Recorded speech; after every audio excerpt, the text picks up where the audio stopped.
Charles Williams was a man that was very well known among the writers group, and is often attributed the title of the oddest inkling.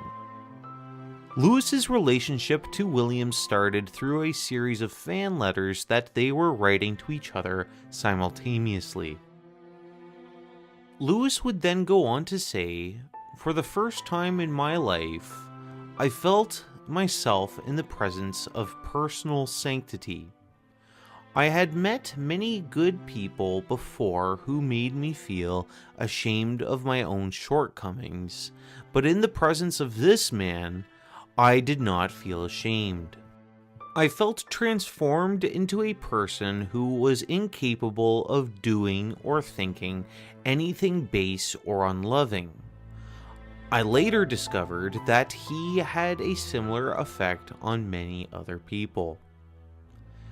Tolkien writes about repeated meetings with Williams multiple times within his letters, even writing to his widow after Williams's untimely and mysterious passing in 1945.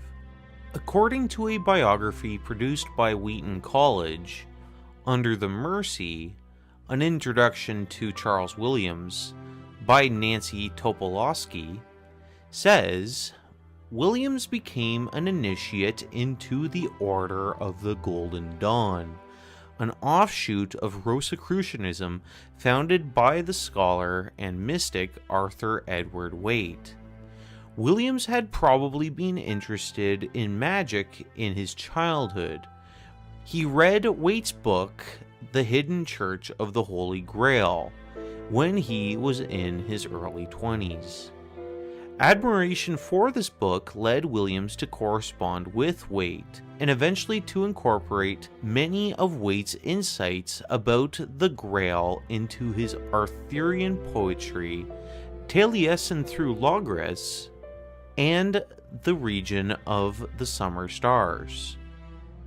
It is detailed that the Golden Dawn teaches and practices occult subjects such as Hermetic Kabbalah, astrology, tarot divination, ceremonial drug-taking, and geomancy.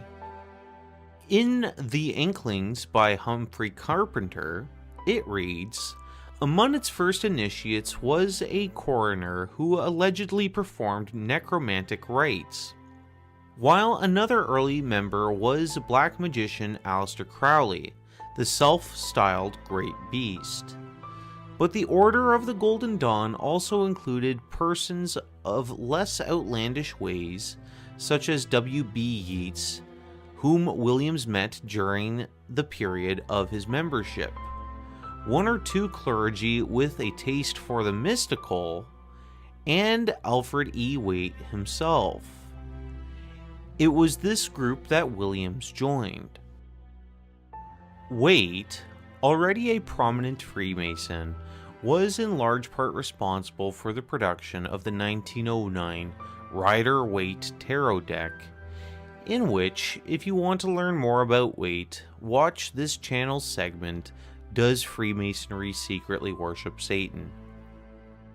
Infamous occultists like Aleister Crowley, a man who called himself the Beast 666 and was well known for his perversions and engagement with sex magic ceremonies, was also a part of the order. Crowley also made his own tarot deck and named it after the Egyptian god Thoth, which shows just how influential the tarot is in the occult. To quickly jump on a brief side note before we continue with Charles Williams's fascination with the tarot and the occult, let's focus on Crowley and Waite's connection, as it was Waite's influence on Crowley that led him down the path of being arguably one of the most influential Satanists of the 20th century. As it reads in Secret Agent 666 by Richard B. Spence, what really seems to have started him, that is, Crowley, Down the twisting trail of occultism was the Book of Black Magic and of Pacts by a self-proclaimed expert, Arthur Edward Waite. So taken was Crowley by this work, with its suggestions of mystic brotherhoods and ancient traditions, that he wrote to Waite seeking further guidance. Waite responded by suggesting that he take a look at The Cloud on the Sanctuary, an obscure tome by an equally obscure 18th century German mystic, Karl von Eckarthausen. Eckarthausen had studied at the Jesuit University in Ingolstadt under Adam Weishaupt. Later, the infamous founder of one of the most notorious secret societies, the Bavarian Illuminati.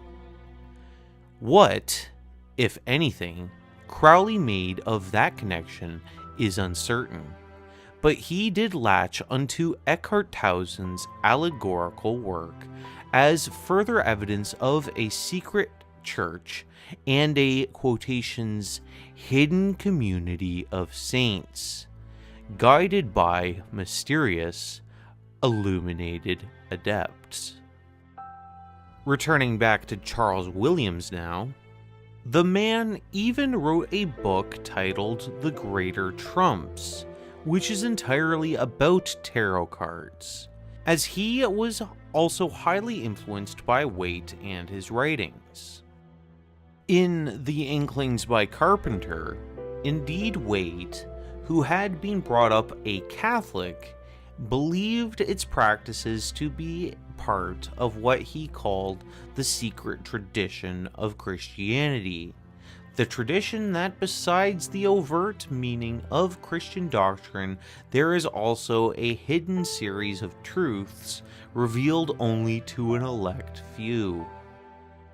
As we continue through the publication, it reads, perhaps, too, Williams developing notions of human love as a ladder to God owed something to Waite's account of the concept of marriage in the Zohar, which pictures the nuptial union on earth as a type of, and path or approach to, the mystical union in heaven.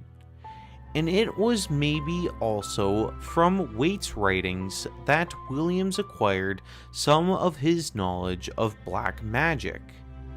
Whatever the sources, by the late 1920s, Williams was thoroughly acquainted with the terminology and practices of black magic. To him, it was as valid a form of symbolism as the symbols of Christianity. As documented about Williams in The Narnian, he seems to have had the same sadomasochistic tendencies as the young Jack Lewis. Though without ever escaping them, his fascination with the occult exceeded what most Christians think of as appropriate bounds. Yet few knew him, saw him in this light. Lewis adored him, finding him chivalrous, generous, even selfless, as well as a major thinker and a brilliant, though often too obscure, writer. I begin to suspect that we are living in the age of Williams, he once wrote in a letter to his friend, and our friendship with you will be our only passport to fame.